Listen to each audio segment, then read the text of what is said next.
Indirimbo yitwa Hagati y'ibiti bibiri urayizi? Indirimbo yitwa Ubara ijoro urayizi?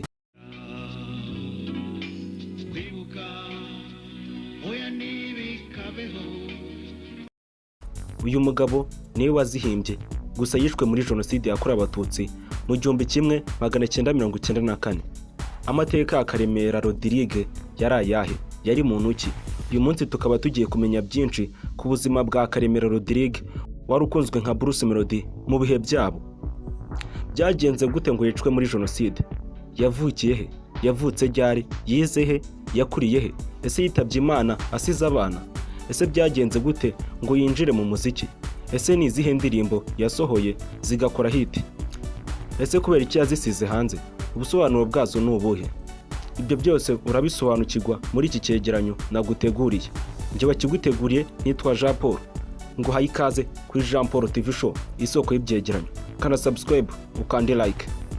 Ubusanzwe amazina yiswe n'ababyeyi ni Karemera Rodrigue. Yabonye izuba mu mwaka w'1957, avukira ndetse anakurira mu karere ka Rwamagana mu ntara y'Iburasirazuba bw'u Rwanda. Rodrigue akaba yari umwana w'imfura mu muryango wabo w'abana 4. Amashuri abanza yize ku ishuri rya Saint Aloys Rwamagana, ni mu gihe yisumbuye yize mu seminari ya Zaza iherereye mu karere ka Ngoma. Mu mwaka w'1973, ubwo imwe mu miryango y'Abatutsi yameneshwaga abandi bakicwa, yahungiye i Burundi akiri umunyeshuri mu mwaka wa 4. Aho ngaho i Burundi niho yaje gusoreza amashuri yisumbuye. Mu mwaka w'1977, Rodrigue yagarutse mu Rwanda abifashijwemo na Musenyeri Sibomana wifuzaga kuzagira Rodrigue umupadiri. Akigera mu Rwanda yaje guhita ajya kwiga iby'ubupadiri mu seminari ya Nyakibanda iri mu karere ka Huye. Inzozi zo kuzaba umupadiri uko iminsi yashiraga indi gataha, Karemera Rodrigue yabonaga zitangiye gukendera, ndetse yaje guhagarika aya masomo ageze mu bufuratiri, maze afata umwanzuro wo kwiberaho mu buzima bw'umukristo usanzwe. Mu mwaka w'1983, Karemera Rodrigue yarushinze n'inshuti ye by'igihe kirekire ariwe Mukakibibi Maderina. Imana yahaye umugisha urukundo rwabo, aho babyaranye abana 3. Gusa ubwo uyu muhanzi yicwaga muri genocide yakorewe Abatutsi mu 1994, akaba yaricanywe n'umwana we w'imfura. Imana yo kuzaba umuhanzi Karemera Rodrigue si ikintu cyaje akuze, kuko yatangiye gukunda umuziki akiri umwana muto, ndetse ubwo yigaga mu mashuri abanza yaririmbaga muri korali, akaba ari n'umuhereza muri kiliziya. Ubwo yavaga mu byo kwiga amasomo y'igipadiri, Rodrigue yaje guhita ajya mu gihugu cya Autriche kwigayo imyaka 3 ibijyanye n'umuziki, ndetse no gucuranga ibikoresho by'umuziki nka piano, gitari, ingoma za kizungu n'ibindi byinshi.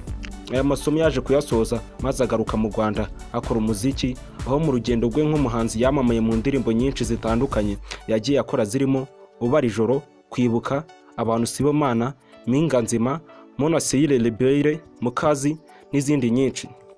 Usibye gukora umuziki ku giti cye, yabaye kandi mu itsinda rya muzika afatanyije n'abandi basore mu itsinda bise Pamaro. Aho basore ni Pascal, Agustine, Maritini na Rodrigue Mwenyewe. Iri tsinda ryakanyujijeho mu muziki nyarwanda mu myaka y'1980 mu ndirimbo nka Ihorere n'izindi nyinshi. Karemera Rodrigue ari mu bahanzi bari bafite impano badashakisha, ndetse rwose bidasaba gukora iyo bwabaga. Abenshi bazi umuziki we bavuga ko ari we muhanzi mwiza kurenza abandi mu kiragano cye. Usibye kuba yarashoboraga kwandika indirimbo ndetse no kuririmba, yari afite ubushobozi bwo kuba yakwigisha umuziki aho ariho hose mu Rwanda cyangwa hanze yabwo, kuko yari abifitemo impamyabumenyi ihanitse. Ndetse mu nzozi ze harimo kuzubaka ishuri rya muzika mu Rwanda. Dore ubusobanuro bwa zimwe mu ndirimbo ze. Kwibuka yayihimbiye inshuti ye Magara Kabasha Edmond, biganye muri seminari ntoya ya Zaza. Uyu Edmond yapfuye amarabira, bibabaza cyane Rodrigue.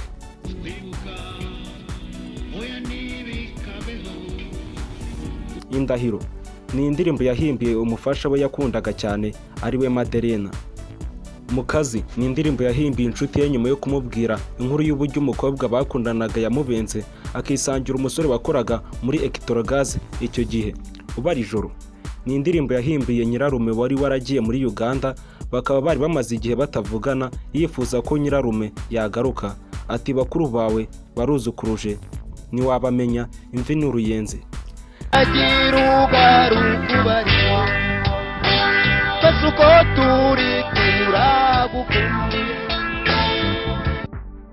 Tariki ya 20 Gicurasi 1994 nibwo Karemera Rodrigue hamwe n'umufasha we ndetse n'umwana we w'imfura witwa Karemera Verari bishwe muri genocide yakorewe Abatutsi nyuma yo kugabwaho igitero n'intera hamwe aho bari batuye Gikondo kuri camp Zayire.